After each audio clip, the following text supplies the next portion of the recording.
What are your thoughts on Saban's, I don't know, criticism of the up-tempo offenses and how maybe rules should be made to change how quickly offenses like y'all's could play?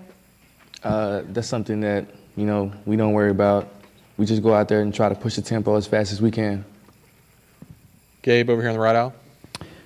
Ben, obviously Alabama's known for their ability to stop the run. How important is this game to open up what Johnny could do in the passing game by running the football, establishing the run?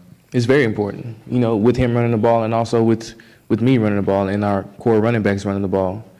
We have to keep them honest with their defense. They just can't, sit back and try to stop Johnny. We do have other players on this team that will go out there and execute at a high level.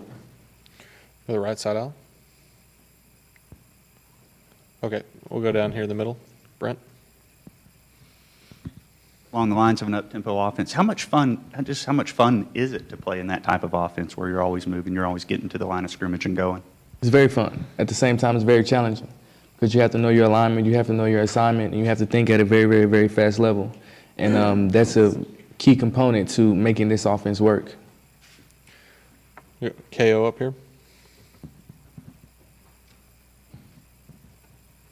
Everybody's talking about how good Alabama is. You guys seen them on tape. What makes them so much better than everybody else? I would say with their size up front, their knowledge to be exactly where to be at the right place. They're a very, very, very well-coached team, especially on the defensive side of the ball. And their level of intensity on every single play. You can see all 11 guys running to the ball on every single play. That's not something that you see, every week when you watch film. Standing in the back. Ben, obviously Alabama has been focused a lot on Johnny. Do you think that gives you as running backs a little bit of an advantage that they've been, focused on stopping the quarterback instead of the running core? I don't think it gives us an advantage at all because I'm pretty sure just the same amount of attention that they're focusing on Johnny, they're focusing on the running backs and the receivers also. I'm pretty sure they're focused on our whole offense. So as an offense, what we have to do is we have to match their intensity level and execute at a high level too. We go back to Standing John. Ben, what do you think Kyle Field will be like Saturday afternoon at around 2:30? I'm pretty sure it's going to be something the whole 4 years that I've been here, an experience I've never seen, and I can't wait for the 12th man to be there rocking. Go to here in the middle. Ben, you've been around Johnny a lot. Can you discuss how he's matured not only as a player but as a person since he started last year at Florida or against Florida? Yeah, as a player, his knowledge of the game, also with his knowledge of this offense, knowing exactly where to go with the football, his direction with leading this offense on every single drive, trying to get 6 points on that particular drive. Go to Sam right here in front. Ben, you said at the start of camp that you had talked to Coach someone about trying to help lead this team and get them to a championship level. How would you describe the progress of where you guys are at trying to get to that level? I think we're doing a very, very, very good job of taking strides to getting to Atlanta. Correcting some mistakes that we made from week 1 to week 2 was very good, and we're going to need to correct some more stuff, especially going into this game because they will be ready coming in Kyle Field.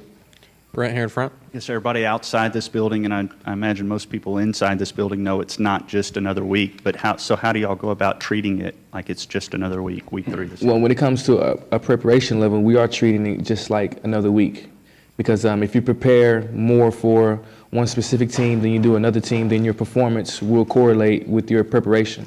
So we're preparing just like it's a normal game, which it is week 3, and it's this SEC West opponent. No, it wouldn't be a negative because, championship level teams prepare the same for every single opponent. Go left aisle here. Yeah, Ben, that Alabama game a year ago did a lot of things for you guys, but it also probably awakened, college football to this Johnny Manziel character. Can you see how that would have happened? How all of a sudden he kind of went from a nice Texas folk legend into what he became in terms of who is this Johnny football kid? Can you see that? I think last year, the Alabama game, it was a stage for the whole world to see what kind of player he is. And he deserved it also along with this team. We deserve to be put on the stage to, really show what we can do and what he can do. And I think this Saturday is another similar stage that the world is going to see how much better and how much more he has progressed, and along with the whole team. At that point, were you even surprised by what he was able to do? I know that was, weeks and weeks into the season, but the things he pulled off in that game, were those any different than what you'd seen, or were you surprised on that stage that he did that? No, because believe it or not, the same exact things that he does in the game, he does the exact same thing at practice. So what we see in the game from him is not a surprise from us. Kirk here in the middle. Ben, why wasn't A&M given more credit for the win last year, and do you just feel like A&M is not taken seriously enough as a national program? That's something that we don't worry about. We focus on every week preparing for the next opponent.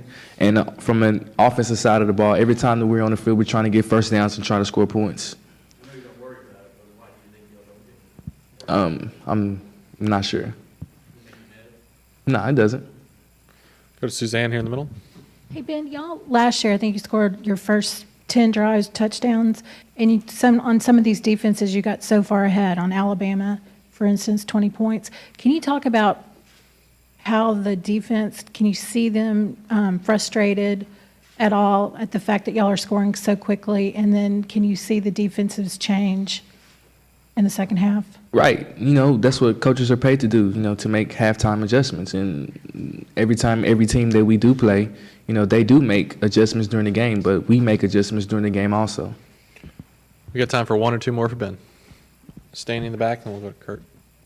What's the buzz that you've noticed around campus and in the locker room for such a big game? In the locker room, it's just the same as it was last week, preparing for the next opponent.